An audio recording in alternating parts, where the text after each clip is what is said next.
everyone, I'm Wendy Lewis. I'm an avalanche forecaster here at Whitewater Ski Resort.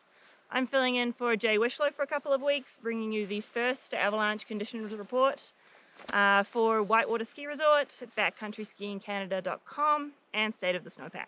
It's December 5th and we're here on the summit side at Whitewater Ski Resort.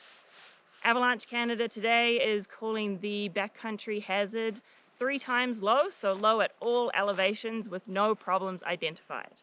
In this video we're going to chat a little bit about how we got here, what that means, and where we're going to go from here. So let's talk about Snowvember. November was a very snowy month for us. We did have a brief rain event early on, which formed a melt freeze crust near the base of our snowpack, but after that it just kept right on snowing. So that 2 meters of snowfall has settled into around 100 to 150 centimeters of snow at about 2,000 meters. For the past week here, we haven't seen much reactivity in that recent storm snow.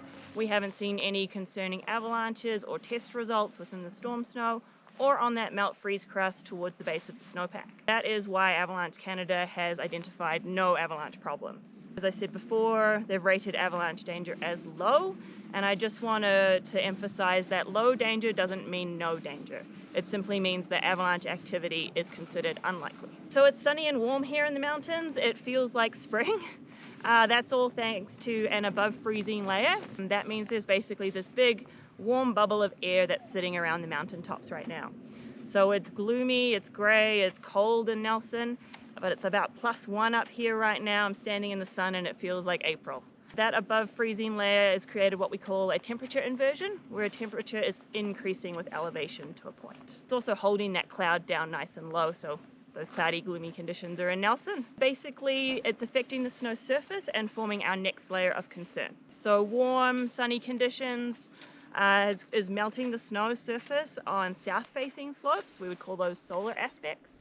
And when that cools down, it's going to create a sun crust, which is an ideal smooth sliding surface for avalanche activity. In contrast, our shaded slopes, obviously they don't have a sun crust, but they do have surface faceting and surface hoar, which are notorious weak layers. We have snow in the forecast coming through Friday night into Saturday. So naturally we're a bit suspect of how that's going to bond to the sun crust and that surface hoar. We have a lot of uncertainty about that. When uncertainty is high, what we like to do is dial back our terrain choices. We want to be conservative while we figure out how that snow is bonding to the old snow surface. Otherwise, it is early season. It's only the first week of December. It certainly doesn't feel like it. But we should all be on the lookout for those early season hazards. We have open creeks, stumps, logs, rocks, and they're all lurking just at the snow surface or about to get buried by this next snowfall. So it's not open season yet. It's definitely worth dialing back the powder fever just a little bit. We have a long season to go, and being a little bit cautious when you're skiing or riding this weekend. So I mentioned before that on our sheltered slopes, our shaded slopes, we have surface hoar and faceting occurring. So let's see what that looks like. You can see our surface hoar sitting on the top there. It's these tall feathery crystals, and these actually grow up out of the surface of the snow. Cold, clear nights drive surface hoar formation, and we've had several of those this week. These crystals are super fragile. They're like dominoes in our snowpack. So we can build quite a lot of load or snow on top of them, and they'll stand nice and proud. As soon as there's a trigger or a stress introduced, or they reach that tipping point, they all fall down just like dominoes do, and they can transfer fractures through the snowpack really rapidly and over quite large distances. So surface hoar is something that we always worry about. And surface faceting also occurs on cool, clear nights.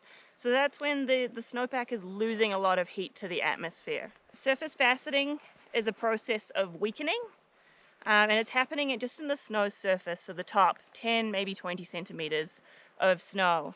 Faceting means that those crystals are becoming angular, they're not cohesive with themselves or with other layers in the snowpack, so it's reducing that bond. It's making things less stable. And you can see here it's just like sugar. It doesn't even want to sit on my glove. So a combination of this basically means that with the snow coming in this weekend, we're going to be watching for reactivity on shaded aspects where we do have that surface hoar, because it's also going to be weak underneath with that surface faceting. That's all for today. Thank you for tuning in. Enjoy the snow this weekend, and we'll see you next time.